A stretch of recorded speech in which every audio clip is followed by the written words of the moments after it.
All right, we'll get started. Well, thank you all so much for joining us today on this beautiful sunny spring day. I'm Dr. Brian Berman, and I'd like to welcome you to this third webinar that we're having that aims to keep the Parkinson's community informed and connected. I'm the chair of the Movement Disorders Division in the Department of Neurology at VCU Health and director of the VCU Parkinson's and Movement Disorders Center located here in Richmond. And I'm joined by our friends from Power Over Parkinson's, Gary Rogliano and Margaret Preston, and they're going to be helping moderate today's webinar. Today's topic is managing motor symptoms in Parkinson's disease. We have a team of experts here from the Parkinson's and Movement Disorders Center, and they're going to provide an overview of new upcoming medications, some developments in focused ultrasound and deep brain stimulation technologies, as well as some recent advances in some non-pharmacological and non-surgical options to treat motor symptoms as well in Parkinson's. So we'll be sure to leave some time for your questions. And if you'd like to share some information from this session with a friend or family, or you'd like to watch it again, we will be sending out a link to the recording of it in the coming days. So today's session is made possible by our dear partners at the Power Over Parkinson's. Since 2019, over the last couple of years, we've partnered together on things like this webinar, and also more broadly on ways to improve the lives of those living with Parkinson's through exercise and wellness programs, socialization activities, and peer-to-peer support programs. And I'd like to introduce you to my co-moderators. That's Gary Rogliano and Margaret Preston. And without their generous support, both through philanthropy and moral support, it's really been helpful to let us get things done. And Gary and Margaret, can you take a moment to describe a bit about your mission and some of your offerings with Power Over Parkinson's? Yeah, Brian, thank you for that really nice intro. As most of you know me, I was diagnosed with Parkinson's about 3 years ago. And like everybody else in that position, I wanted answers. I wanted to try to understand what the disease was all about. At that point, all you knew about was Michael J. Fox and Muhammad Ali. On top of that, what I could do to slow the progression of the disease in order to maintain or improve our quality of life. And in doing so, I met with many, many others who had the same issues I did and the same goals that I was trying to accomplish. There was a very, very big focus on that. And what came out of that, which a lot of people do know, is a good way to slow it down. One of the better ways is physical activity, heavy exercise, and socialization. And with that, my family and I decided to create POP, Power Over Parkinson. Behind that was not just to help me, what we want to do is help the whole community of people with Parkinson, is try to bring those events, capabilities, opportunities to everyone out there as much as we can. With that, I'll turn it over to Margaret to get into more detail. Sure. Thank you so much, Brian. At the risk of sounding redundant at webinar 3, I would like to run through a few of the things POP has been working on over the last few years. And I guess the breaking news would be able to talk about our endowed chair, which was one of our first steps that we did in terms of solidifying our relationship with VCU and funding an endowed chair, who our appointment is, of course, Dr. Leslie Cloud, one of our panelists today. So we're excited to kind of give a little bit of breaking news on the call if you haven't found out. So we're certainly excited to fund that endowed chair to study the impact of various types of exercise on the symptoms of Parkinson's disease. We've also created the Parkinson's Activity League. For those of you who may have attended or not attended a Parkinson's Activity League event, they're just mornings of exercise, whether we're at the driving range, bowling alley, etc. We work with local businesses to provide a Parkinson's only, care partners only morning of activity with a meal. So hopefully creating that ability to move and socialization that we know is so important. We've also, of course, had fundraising events to make this all possible through sock hop dance parties. We have a beach luau coming up in May, our golf tournament in September, and of course, all of that's listed on our website as well. As with everybody, we've navigated the times of COVID. So we've also created our POP Profile series, where we've interviewed some wonderful players in the Parkinson's arena, as well as people with Parkinson's, to share their stories. We've created the POP Advisors program, more information on our website on that as well, but we've got wonderful volunteers who have Parkinson's willing to offer their time and support to the newly diagnosed and just those who just need a little bit more support. And of course, we have our YouTube channel where we've provided people with at-home resources to work out as we hopefully slowly start getting out. We'll have less views on the YouTube channel, but for right now, we can still utilize those videos that we've provided. And then of course, as we look to this year, we hope to see more of you guys in outdoor spaces. Our events will be listed on our website, and we hope to see you more, again, in outdoor spaces where we can have more of those PAL events in a safe way. Yeah, thank you. It's just amazing how much you two are doing. It's just, and I can only imagine it's going to get even busier for you coming up. So just really lots of wonderful things. Looking forward to the summer. So, well, now we're going to talk about motor symptoms. So this is really what leads to the diagnosis of Parkinson's. There are other symptoms, of course, but these are sort of the characteristic aspects. And not all patients have every one of them, but we know about tremor, stiffness, slowness, the trouble with balance and walking. These are what we lump together as the motor symptoms, and they really can disrupt daily life and functioning. But there are treatments, and it's even new and exciting treatments that are coming on board now. I'm excited to talk to you about that today as our panelist. I really have the privilege to introduce these outstanding team members of the Parkinson's Movement Disorder Center and to talk about their areas of expertise. I think you're going to find very interesting. And first up will be Dr. Matthew Barrett, who's an associate professor here of neurology at VCU Health. And Dr. Leslie Cloud will come after that. She's also associate professor of neurology. We heard earlier, now an endowed chair by the Orgogliano family. We then have Dr. Catherine Holloway, who's professor of neurosurgery at VCU Health. And then we'll wrap it up hearing from Bobby Hand, the movement disorders program coordinator here at VCU Health that many of you probably know as well. So each of these speakers will talk to us about their areas of expertise and what new advances are going on in treatment of motor symptoms. And we welcome you to ask questions of the panelists through the programs. And what you'll do is you can use this Q&A feature in Zoom that you'll see at the bottom there of the toolbar to enter in questions. And we do have some questions that we'll be answering that were submitted at the time of registration here at the end as well. So to start us off, speaking about some new exciting therapies for motor symptoms in Parkinson's is Dr. Barrett. Thank you, Brian. I'm going to talk about motor fluctuations and some new therapies that have become available. So first I wanted to just talk about what motor fluctuations are. So when levels of levodopa are high, this is what helps resolve some of the motor symptoms, and this is considered being on. And when levels of levodopa are low, as they can often be in the morning, then motor symptoms increase. And this has been described as being off.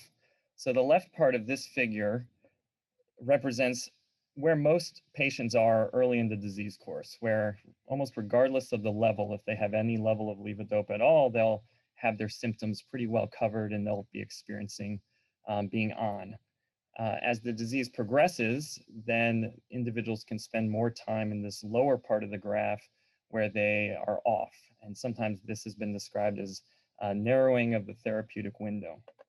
Just as many aspects of Parkinson's disease are variable, these motor fluctuations can begin early in someone's course or after many years, and sometimes after very many years, some patients may not even experience them, but it is a fairly common feature of the disease.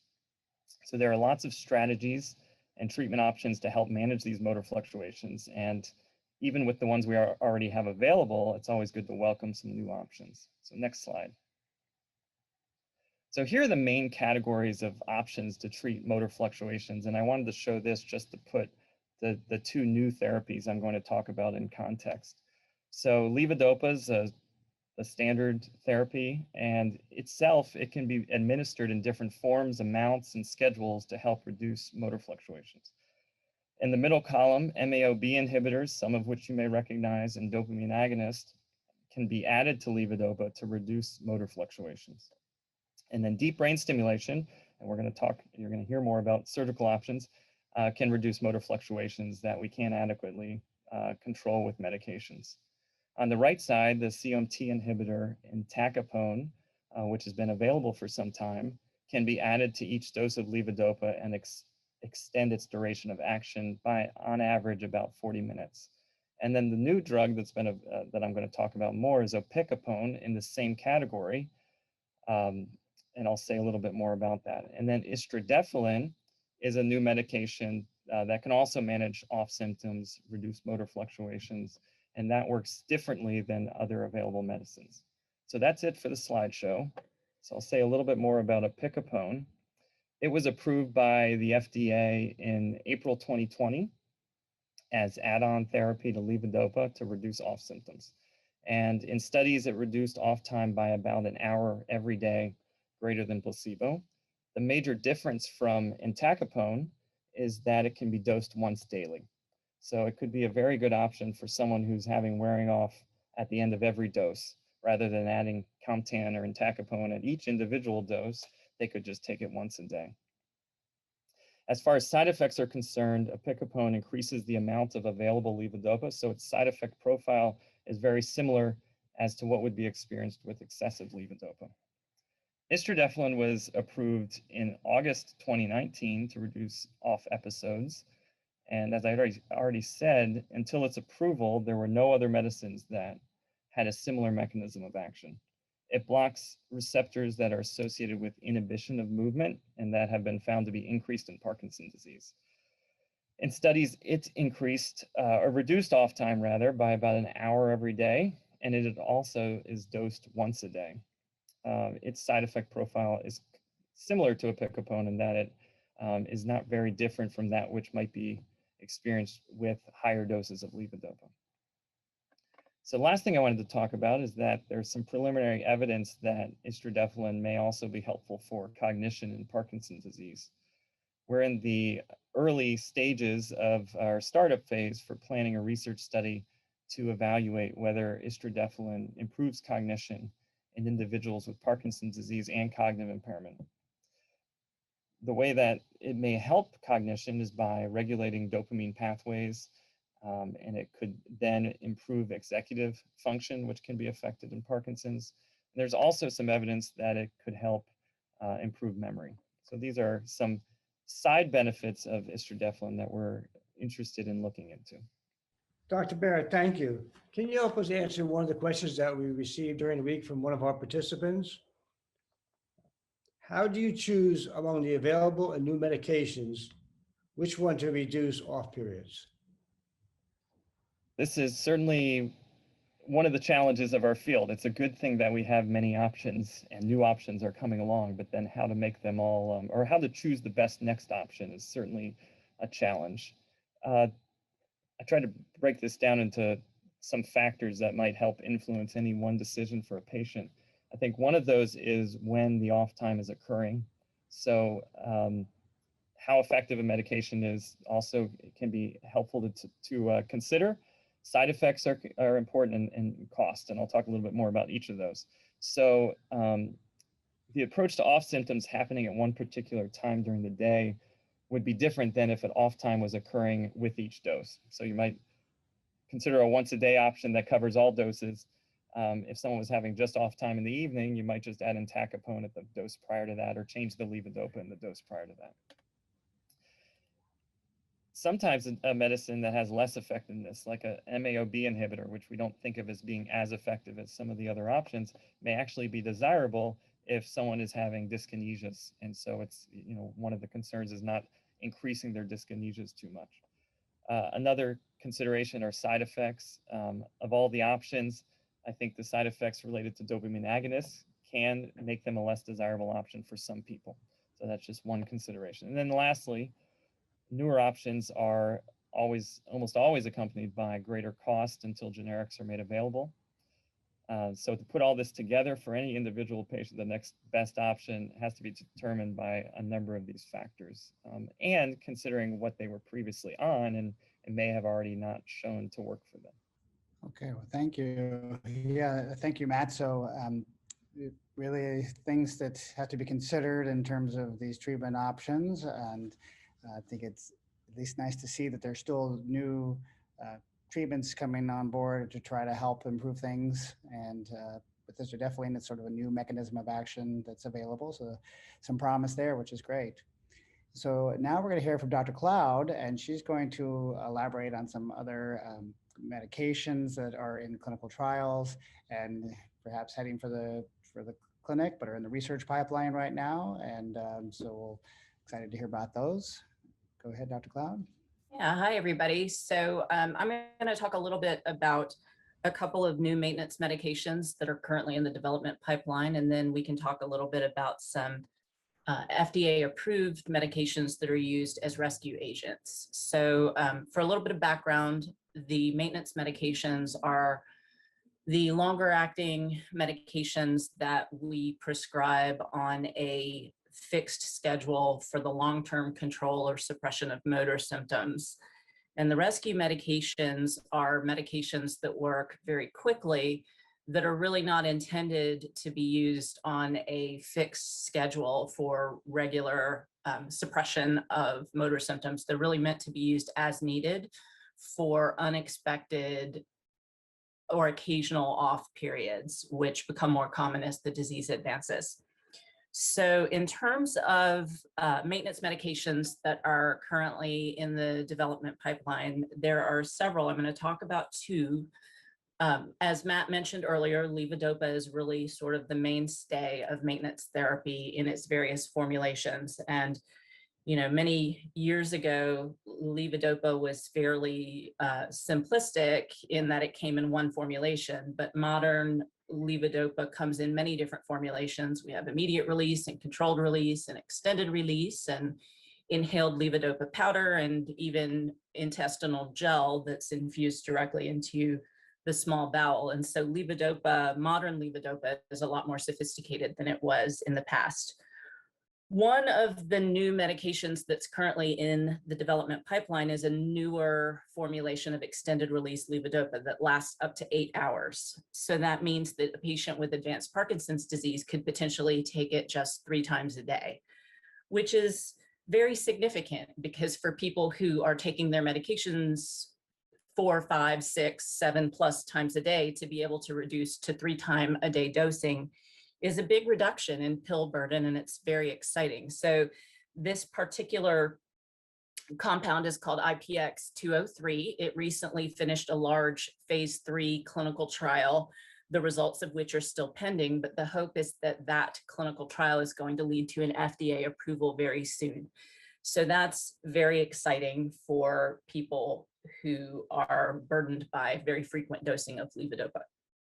The other drug that is currently in the development pipeline that I wanted to mention is a new dopamine agonist called tavapadon, which is different from the dopamine agonists that are currently available on the market that Dr. Barrett referenced on his first slide.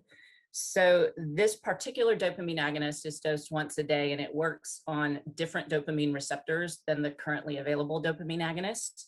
And in doing that, it has the potential to be effective in suppressing motor symptoms, but without all of the side effects that plague the currently available dopamine agonists. And that's, you know, what Dr. Barrett was alluding to earlier. The dopamine agonist can have a variety of bothersome side effects for a number of people. This particular dopamine agonist may not. And so it's a very exciting potential option. This is also currently in phase 3 clinical trials in really 2 different indications. So one trial is looking at it in early Parkinson's disease in people who are newly diagnosed and not yet on levodopa to see if it's effective in managing motor symptoms in early Parkinson's disease. And it's also being looked at in advanced Parkinson's disease in patients who are already on levodopa, but who are still bothered by motor fluctuations and significant off time throughout the day. And so we are a site for both of those trials. And so I would certainly encourage anyone who is listening today or in the future to reach out to us if you're interested in learning more about opportunities to participate in any of those trials. Moving on to new rescue medications, there are also 2 that I'll mention today. These are both FDA approved, so they're already on the market. One of them is inhaled levodopa. So this is a levodopa powder that's inhaled with an inhaler. the powder gets into your lungs, it then gets into your blood and then gets into your brain. And that process happens very quickly. So this begins to work in as few as just 10 minutes or less. So it works very quickly, making it a great rescue medication for a sudden unexpected off episode. Because it's levodopa, it has a similar side effect profile to orally ingested levodopa. And it works very well for patients who need something occasionally to bridge that gap in between regularly scheduled doses of maintenance medications. The other new rescue medication that's available is a sublingual form of apomorphine. So you may or may not know that apomorphine is a dopamine agonist that's been available for a very long time, but only in an injectable form. This is now a sublingual form. It's placed under the tongue and it dissolves in the mouth under the tongue and begins to work very rapidly, also to alleviate sudden unexpected offs. It similarly, as in the same way that injected apomorphine causes some side effects, most commonly dizziness and nausea, this has the potential to do that as well. But it is certainly a more convenient and popular delivery method. So both of these are already available and can be used as adjunctive treatment for people with motor fluctuations, particularly useful for unexpected sudden offs.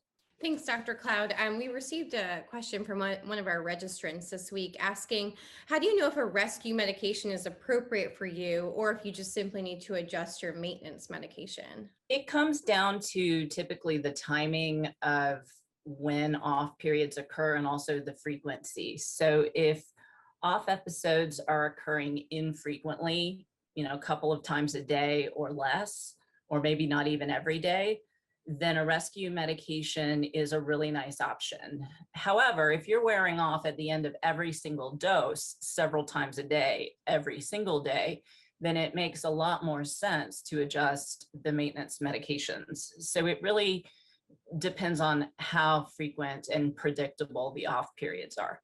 All right, well, yeah, thank you, Leslie. This is great news. And for those who don't know, when it's trials in phase 3, if we get enough participants and can wrap up the studies, it doesn't take too long to get on the market. So that's what the last phase is prior to being able to give it to patients. So that's good. Might not be there as fast as the COVID vaccines, but it's getting closer. So up next is Dr. Holloway. So she is going to share developments, new technological advances in approaches to deep brain stimulation, as well as other forms of surgical interventions, such as focused ultrasound. So go ahead and take it away, Dr. Holloway. Thank you, Brian. Yes, today I'd like to talk about smarter deep brain stimulators and new ways to place them and alternatives to DBS. So there's a lot going on in my world, and I'm going to try and convey some of these exciting developments. So one of the neatest things that I think has happened is we now have brain sensing DBS batteries. So in the operating room, we listen to the brain cells. Brain cells do make noise, and that helps us identify our target. Until recently, this was only available in the operating room. So we got some feedback from these cells. We could tell whether they were motor responsive. But then once we put the deep brain stimulator and closed everything up, that was it. Well, now the generators that we have, they can record that signal. Now we're not hearing it anymore, but we can see it. So we get an output of the brain, and that is available to us not only when we're in the clinic interrogating the generator, but also the patient is recording this throughout the day. So if you've ever had to do a patient diary for your doctor, check off each half hour, whether you're having dyskinesias or tremor or off, this is your brain recording a patient diary. So it records a certain signal when you have dyskinesias, a certain signal when you have tremor, and so on. And so we can get a sense of what your day is like. And then we get you back into the clinic, we get a readout of that. And we can say, okay, this is the problem signal, and we need to down-regulate that. And we can change the parameters to do that. So that's really helping us with some difficult to program patients. really get some feedback on that. So we're really excited about that. The next thing that's come along is the segmented or steerable leads. So we used to have leads that just gave us a round signal like that. And the nuclei aren't round. You know, they have a cut inside of another nucleus or tract. And so now with the steerable leads, we can shape the electricity so it goes off to one side and doesn't interfere with this other structure. And so that's really been quite helpful. And then the other development has been how we put in the deep brain stimulators. So that listening to the brain cells that I talked about, that means that the patient has to be awake, because if you're asleep, your brain is asleep and it's not making noise.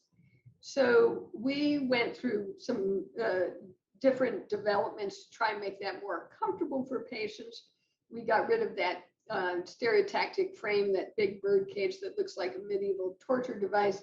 We developed something called frameless stereotaxy and continue to evolve the procedure, bringing imaging into the operating room and just making it better. And we also used sedation, like what you get for a colonoscopy. So you can just snooze through any part that we don't need you, but as soon as we need you, you can wake right up.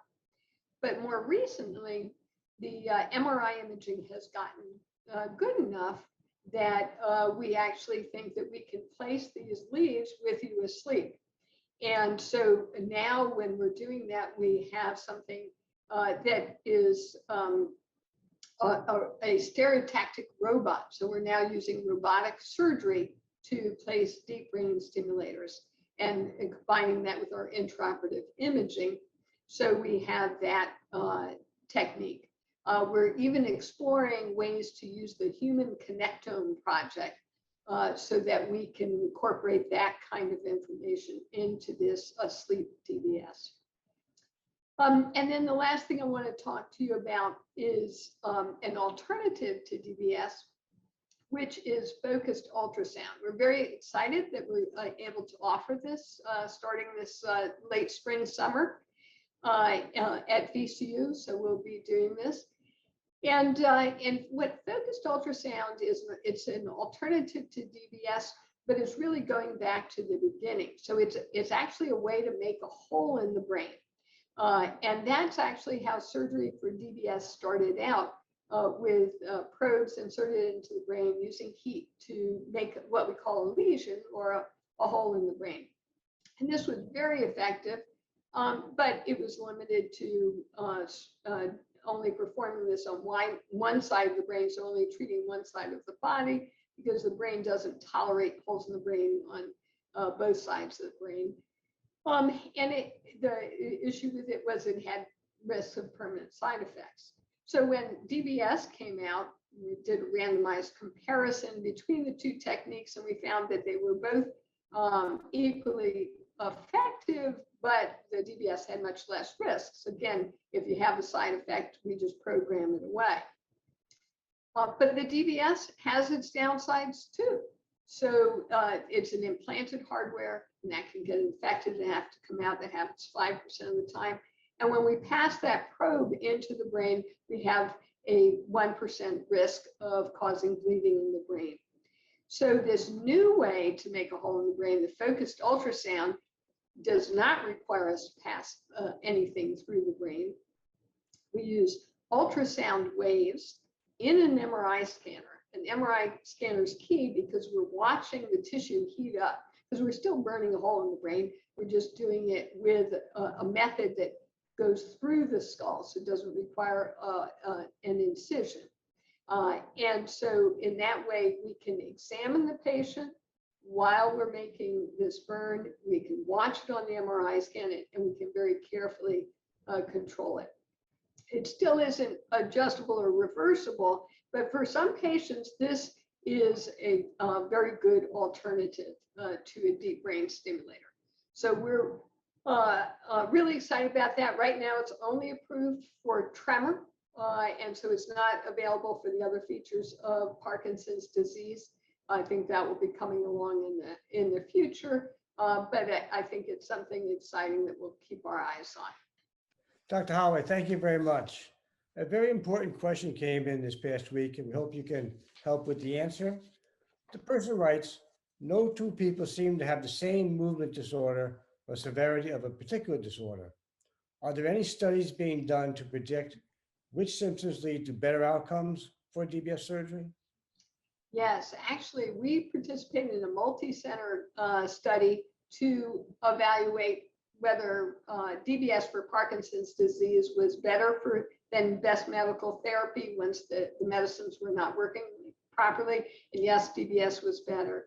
And it evaluated two parts of the brain, STN or GPI, and compared them to see which was better. And they were roughly the same. So we're looking at that same data set of 300 patients to understand the patients who did really well and the patients who didn't do as well. What was the difference between the two? Now, this study is still ongoing, so I can't give you the full results, but I can tell you some aspects of it. The response to the dopaminergic medicines is very powerful. That is one of the best predictors.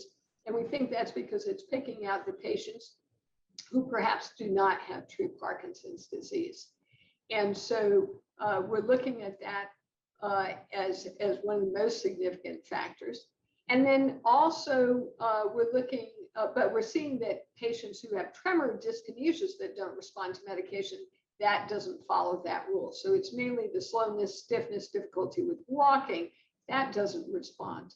That's what makes the difference. But tremor and dyskinesias, we can help pretty much no matter what. We looked at age, older than 70 and younger than 70, that both benefited. So there was no restriction on age. We did find that patients with anxiety and poor cognitive status did not do as well. And so we know to look out for those. Trouble with your walking is a mixed picture. If that trouble with walking responds to medications, then we expect to be able to improve that with surgery. But if this is occurring while on medication, then we don't see that. So we do see some predictions, but I'll tell you that they are good starting points, but we're hoping that we can do somewhat better by looking at the human connectome and looking at individual patients' anatomy and placing the DBS leads based on that. And that's our next step. All right. Yeah. Thank you, Cap. I feel like we're headed the future. There's so many advances available and new approaches surgically. It's really exciting to see. Excited to work with you on that moving forward. Though it's we have some great advances surgically and medications. Some of the things we have great evidence for and recommend to everyone out there is certainly non-pharmacologic and non-surgical. And we're going to hear from Bobby Hand now about his thoughts on other sort of interventions to help motor symptoms in Parkinson's. Go ahead, Bobby. Great, thanks, Brian. So to make a little note before we start here, prior to rescheduling this webinar, a lot has changed regarding vaccinations. And if we look outside right now, it feels more like summer than spring. And I think that these are going to lead to some really positive effects on general exercise. And I was hoping to share some practical strategies for how to maybe revamp your exercise routine, because at this point, we've been living like this for a year, but we are in a new normal. And I think it's important that we recognize we need new goals and new means of accomplishing those goals, given the state of life as we know it right now. So I think rather than go into the specifics of exercise, which are fairly well documented for Parkinson's disease, and all of my panelists here are actively prescribing it as a medicine essentially for patients, I wanted to talk about taking that step, how to make it a part of your daily routine. So where do we find ourselves now? I think it's important we need to recognize a new routine entails a new environment. So we may still not have access or feel comfortable going to certain gyms or facilities. New routine, so many aspects of our daily routine are still different than they were over a year ago. And maybe most importantly, some of our feelings. So the way that we're sort of learning to live with this new normal, but also the optimism looking ahead. We need to identify some barriers to success, or maybe I should say perceived barriers in many cases, a means of planning new goals and developing a new action plan. So when looking at our new routine, we have to look at what has changed. So if you were somebody who, like myself, likes to exercise first thing in the morning, are the facilities no longer available at that time, or has staffing changed? Is there a way that we can use a new environment with our home setup? I can speak personally that we can come up with a high intensity exercise routine with no equipment, or a low tech exercise routine using no more than equipment that can be found or provided by a physical therapist or a local Dick's Sporting Goods. So looking at this new routine, we need to identify what has been positive, what has been negative, and take steps to address all of these aspects of our day-to-day. Now, specific to people living with Parkinson's disease, there's a really interesting study by one of my peers, a fellow physical therapist, going on 8 years ago, looking at barriers to success, with exercise in Parkinson's disease. And 3 of the most commonly reported perceived barriers were individuals had low expectations of participating. They reported a lack of time or a fear of falling. Now, unique to the current situation, I've found myself in experiencing some of these same things, a lack of time and low expectations. I personally felt that without access to the gym, what would I do to stay fit? How would I maintain my endurance and strength? But by going through development of a new action plan, we can address these low expectations and lack of time and build them into a new routine or a new schedule. Now, the fear of falling is interesting because if we were previously exercising under the supervision of a trained professional, or just in a setting with other peers who could hold us accountable or ensure that we were safe in our setup and performance, that may require some more modification. And that's where I would recommend you meet with your therapy team, or you meet with a licensed trained fitness expert to come up with some alternatives that still challenge your balance and maintain your lower or minimize risk of falling, but allow you to safely perform them at home regularly, because we know repetition is key. But stepping back into this new routine, I'll just very briefly go over this idea of setting SMART goals. So S-M-A-R-T. So these goals must be specific, measurable, achievable, realistic, and timely. Now, I think it's really important for all of us out here to identify a specific goal given where we are at in our lives right now. So as the weather's turning and we're hopeful that we can more regularly interact with family and loved ones and just the general community, maybe a specific goal, and this is one I hear quite often, would be, I want to be able to visit my grandchildren and play with them in the backyard, or I want to be able to walk when it's nice out without knee pain. So those are quite specific, and we can measure our progress toward them by assessing ourselves at home regularly. It helps to have the guidance and expertise of a licensed professional like a physical therapist. But many of the tests that you perform in a therapy session can be reproduced at home. So some examples would include a measure of walking endurance, like a 6-minute walking test, or the good old timed up and go, measuring how quickly you can stand from a chair, walk a distance, turn, and return to that chair. Or some general measures of balance can be measured at home as well. And that's where a strong care partner relationship can be really helpful. We want to make sure that they are also achievable and realistic. So one thing I find myself often explaining is I have no control over Father Time's say on how many years it's been since you did X, Y, or Z. And what I mean by that, I just had a patient yesterday tell me he'd like to play tennis, but hasn't played tennis in 35 years. So it may be a realistic and achievable goal, but I think we should start smaller and say, let's take the first step of doing some tennis-like drills or building up your fitness level to a point where tennis would be more feasible or safe. And that ties in with realism as well. And then timely.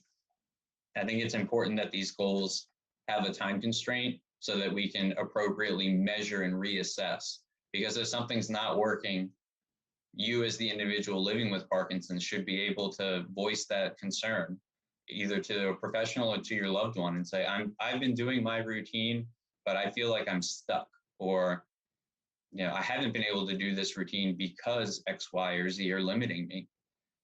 So I would recommend that everybody during this period kind of reassess goals on a monthly basis. So at the start of each month, come up with a new SMART goal, a means of measuring it, and why it is so important and why it is achievable and realistic to you. So once you've developed your goal and sort of come up with an action plan, you need to think about what resources are currently available. So are you using a gym space, or are you staying within your living space at home? Do you have outdoor options? Now, again, it's almost to the point where it might be too hot outside to exercise, dare I say. But if we open up that opportunity to walk or potentially bike and things like that outside, or even just go outside and do some body weight exercises, it might be nice to get a little bit of sunshine and a good sweat going. Can you find a peer who can hold you accountable? So while you may not be going to the gym with that same workout buddy, can you maintain regular lines of communication to check in on each other? So when I originally wrote this down, I made a note to myself, find a workout buddy, socially distant, of course, but that may be changing as more and more of us, especially in this community, are becoming vaccinated and regularly exercise with each other. If you're not the type to use a peer, I'd recommend a journal or a workout diary. So you're more likely to maintain a habit if you're actively tracking your performance. So an example I like to recommend would be marking off days that you've exercised on the calendar. And then you get the visual feedback, seeing, wow, I exercised 4 times last week. I definitely deserve that ice cream, or I definitely deserve that purchase this week. And if you maybe missed a few extra days, what can you do to readdress and reevaluate? So I hope that these are all practical pieces of an exercise routine that you can implement when you're thinking about developing goals and strategies. Not specifically about the workout themselves. I would recommend you meet with a professional to prescribe individualized specific training to each of you. But don't forget that bodyweight exercises can be quite challenging. The outdoors is an option, and more facilities are opening up and maintaining safe distancing and safe cleaning precautions to allow us to use facilities without concern like we were experiencing the better part of a year ago. So some of these resources that I'd like to point out, our partners with Power Over Parkinson's have both an in-person and at-home option. So you can register for the at-home option Saturday workouts via Zoom with Coach Jojo, or you can attend an in-person class co-sponsored with VCU and the Parkinson's Foundation Community Grant Program, where we are meeting at RVA performance training twice weekly for people of all ability levels and fitness backgrounds. So that gives you a local option here for free, thanks to the Power of Parkinson's. And another at-home option that I do find very useful is the Parkinson's Foundation Fitness Fridays PD Health at Home playlist. So that was developed by one of my former coworkers and mentors and ultimately friends, Ms. Joellen Fox at University of Pennsylvania. So it's an at-home workout routine to follow through their YouTube playlist. Thanks, Bobby. I was hoping you can answer one of the questions that came through the chat, and it reads, what exercises can I do to help manage my dystonia and stiffness? Sure. Thanks, Margaret. That's a really good question and something that is commonly reported by all of our patients here at VCU Health. So what we need to identify first, because all of these questions are quite specific to the individual, is it a general stiffness that may be coming from inactivity or a sedentary lifestyle? Or is it true dystonia that is more specific to a joint or a region of the body? So I would say if it's managing general stiffness, exercise. And if it's more of the specific dystonia, the same answer, exercise. But they might be 2 different styles of exercise. So general stiffness, I might recommend starting with a low intensity aerobic program, trying to work on getting up more regularly and getting your heart rate elevated, be it through walking or possibly at home practicing standing and sitting repeatedly throughout the day. If it's a dystonia, and one that actually I was working with a patient this morning, it led to some toe curling and toe cramping. It was really uncomfortable for her. Going over specific stretches that try to elongate the muscles that are affected and strengthening exercises to fatigue out those muscle groups can be really useful. All right. Thank you, Bobby. That was great. Great to hear your ideas about how to make it a habit. That's really what we want to target for folks. And thank you to all of our other panelists. Really appreciate the informative discussion today. And we do have some time to do some questions. So we were going to start with some questions here. The first one that I had seen was to Dr. Holloway, and this was, how long does DBS work? For how many years? Dr. Holloway, did you want to? Yes, the DBS actually works for the lifetime of the patient for the symptoms that it does treat. And these symptoms are limited to the slowness, the stiffness, the tremor, the difficulty with walking, and the dyskinesias. And so that anytime you turn the DBS off, you would see that the patient has 40 to 60% worsening of symptoms. But what makes it a little confusing is that the disease is progressive. So it's always getting worse. And if you're only taking care of a percentage of the problem, that means that the residual symptoms are going to increase with time. What we found in our study, we followed patients out for 10 years, is that the best on time is what deteriorates over time. So the very best you are with on medication worsens. But the really bad time when you're off, that never is not getting back to the preoperative level. So that continues to be maintained at a better situation. And we've seen patients when we didn't have warnings that the battery was going to deplete. These were old batteries. We'd have patients who were up and walking 1 minute and their battery was depleted. And then there was no amount of medication that could allow them even to move to feed themselves. So we could really see the powerful effect of the DBS, put in a new battery, and they're up and walking again. So we know it's very powerful. But what happens is over time, other symptoms come in that are not treated by the medications or the DBS, and those become more problematic. And we see a switch over to those sorts of symptoms like on medication, freezing of gait, and cognitive issues. Great, thank you. All right, there's a few questions for you, Bobby, that have come in. And then one of them was about the playlist that you mentioned. And the other one is about what are the specifics of how to assess progress in Parkinson's with exercise?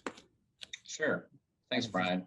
So I just shared in the chat for all attendees and panelists a link to the playlist I described with Joellen Fox leading Fitness Fridays. And specific to that second piece, how to measure progress, I'd like to kind of deviate a bit and say to measure progress at home, I'd recommend trying to identify a safe walking space and timing yourself for how far or how many times you can complete that walk in a set interval. So in physical therapy, we would set a timer for 6 minutes.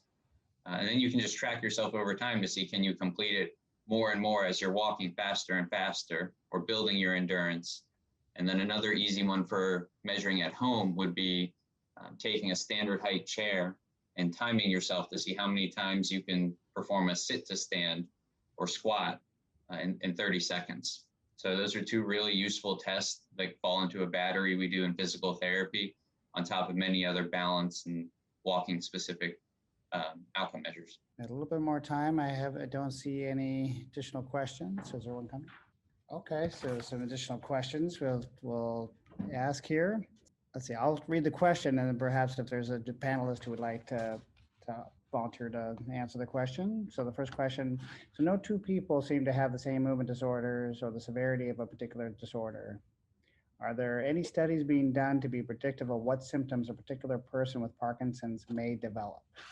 So I do think that, you know, I'll take a stab at it. It may not have a good answer or a satisfying answer, but the adage is that, you know, once you've met someone with Parkinson's disease, you met one person with Parkinson's disease, right? That everyone's condition is sort of unique and different than someone else's, and so that complicates things. But there are times where we lump groups of symptoms together and do studies to try to assess, is this going to be someone, say, that has a tremor dominant form of Parkinson's disease, or is this one that doesn't have a lot of tremor and has more trouble with their balance and walking?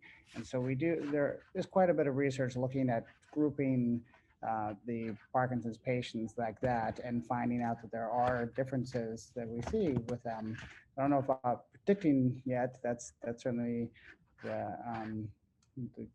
where we would like to head one day, to have some predictive ability, but we do try to see if they're different, because there's many who feel that it's Parkinson's diseases. It's not just Parkinson's disease. And so better being able to characterize that will help us hopefully, you know, design better treatments for particular patients with symptoms. And we are doing even research like that here at VCU along those lines. So thank you, good question. Could I add something to that, Brian? Sure.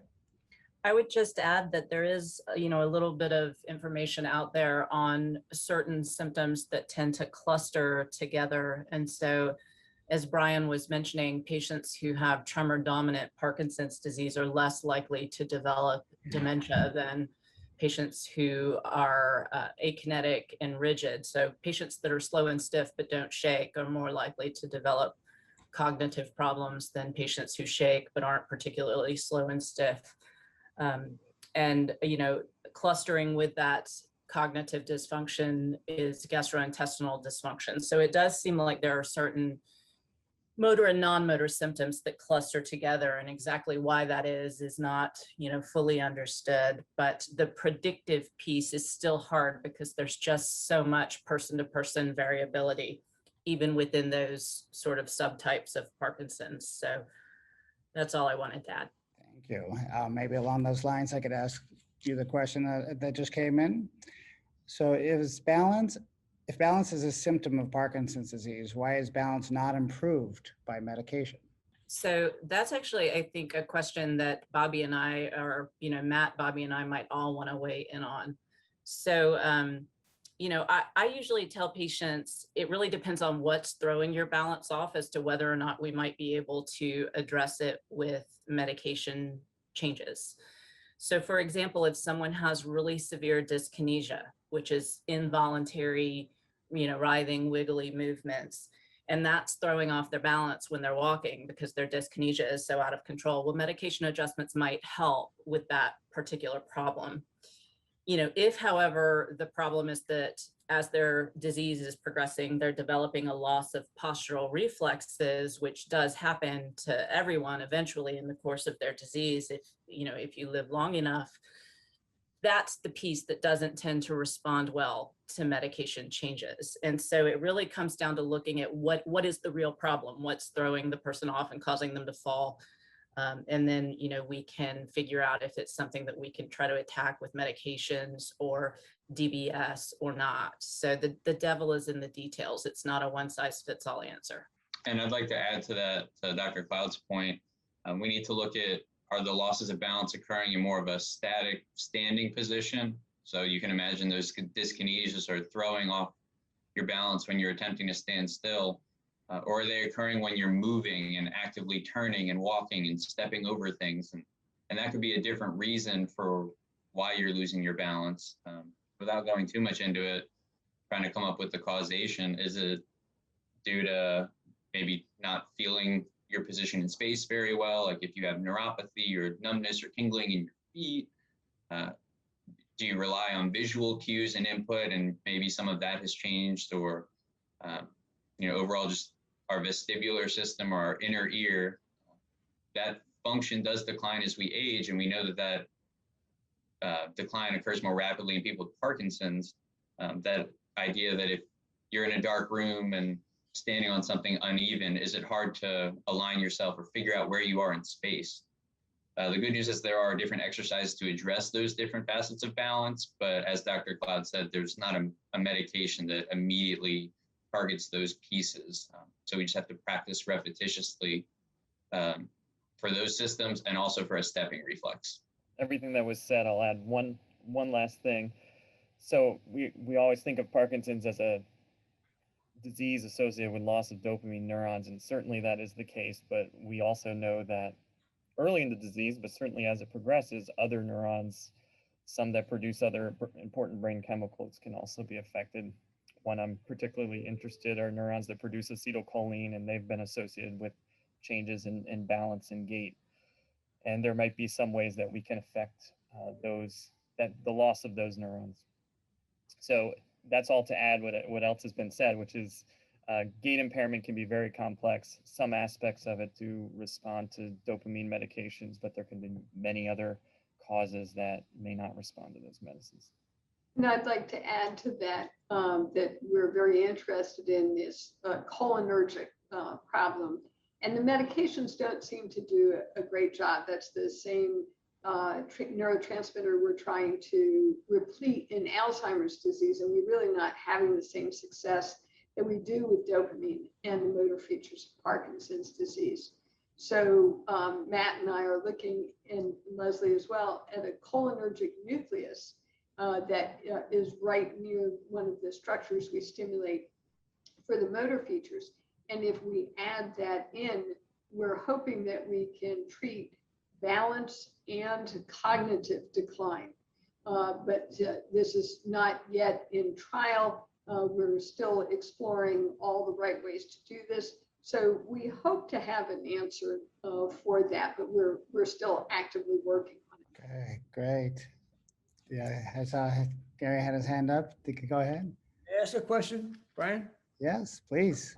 A common topic that always comes up when people with Parkinson's are together, whether it be a lunch, a meeting, or just sitting down together, is always about medication.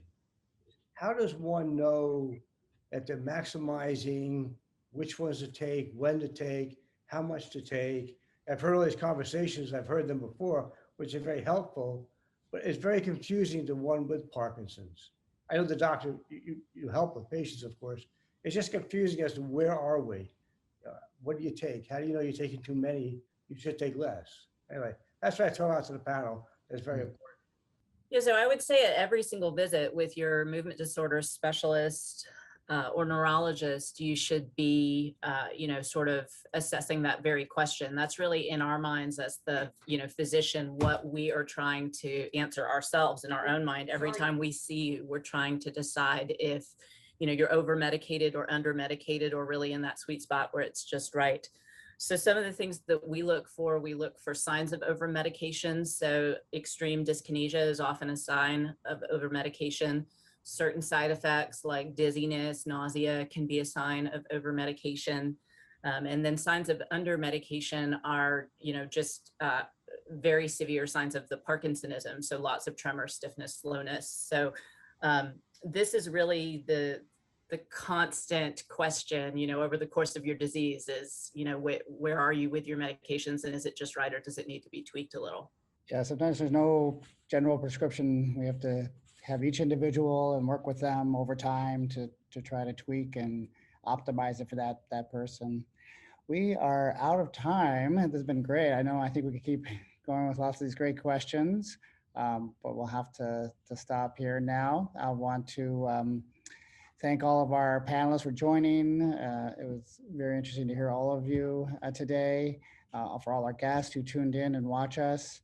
I do want to, there was a couple questions just about finding out about clinical trials and the types of wellness classes. And so I would steer you to our website, which is at parkinsons.vcu.edu. That's parkinsons.vcu.edu, as well as the Power Over Parkinson's websites, which is poweroverpd.org, poweroverpd, all one word, .org. So hopefully get some additional information if we didn't get to your questions today. So this is a final reminder that the webinar is being recorded, and so it will be shared with you in the coming days. A link will be shared with you. And thanks again to everyone in our community and joining today. Even though it was beautiful outside, you all stuck here with us. And so now it's time to go out and enjoy the sunshine. So thank you very much. Take care, everybody.